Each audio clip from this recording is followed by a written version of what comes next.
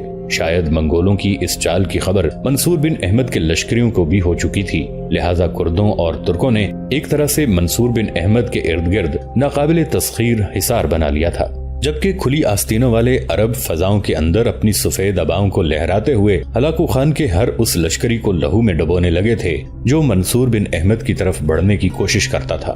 اس طرح جنگ لمحہ بلمحہ ایک نئی جہت اختیار کرتی جا رہی تھی۔ عرب ہلاکو خان کے ان دستوں کو جو منصور بن احمد پر حملہ آور ہو کر اس کا خاتمہ کرنا چاہتے تھے انہیں ختم کرتے جا رہے تھے، جبکہ کرد اور ترک ایک ایسا حلقہ منصور بن احمد کے گرد بنائے ہوئے تھے کہ کسی کو وہاں پھٹکنے کی اجازت تک نہ تھی۔ دوسری طرف خود منصور بن احمد، شرف الدین اور حسام الدین جس طرف بھی حملہ آور ہوئے منگولوں کو چیرتے چلے گئے۔ جس وقت جنگ اپنے عروج پر آئی اور ہلاکو خان کا پورا لشکر جنگ کی بھٹی میں کود پڑا، تب منصور بن احمد پر دباؤ بڑھ گیا تھا۔ چنانچہ پہلے سے طے شدہ منصوبہ بندی کے تحت منصور بن احمد اپنے لشکر کو لے کر پیچھے ہٹنا شروع ہوا۔ منگولوں نے یہی سمجھا کہ منصور بن احمد کی شکست کا وقت قریب آ گیا ہے، لہذا کوہستان قیچاک میں اس کے پیچھے پیچھے گھسنے کے لیے انہوں نے اپنے حملوں میں مزید تیزی پیدا کر دی تھی۔ لیکن اس موقع پر وہ انقلاب، وہ تبدیلی، وہ عذاب نمودار ہوا جس کی امید منگول نہیں کرتے تھے، اس لیے کہ ہلاکو خان کی پشت کی جانب سے کوہستانی سلسلوں کے اندر برقائی خان اپنے لشکر کے ساتھ اس طرح نکلا جیسے پردیسی جزیروں، وہموں کے ہجوم اور اجنبی جنگل سے اٹھتے نارسائی کے دکھ نمودار ہوتے ہیں۔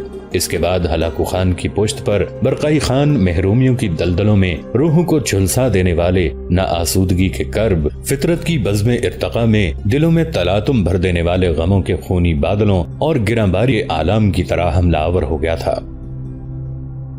دوستو آج کے لیے اتنا ہی۔ اسی کہانی کی اگلی قسط کے ساتھ بہت جلد حاضر ہوں گے۔ نیچے کامنٹ سیکشن میں اپنی رائے کا اظہار ضرور کیجیے گا۔ ہمارے اس چینل کو سبسکرائب کر کے نیچے موجود بیل آئیکن کو بھی ضرور کلک کیجیے گا۔ اگلی ملاقات تک کے لیے ہمارا اور آپ کا اللہ نگہبان۔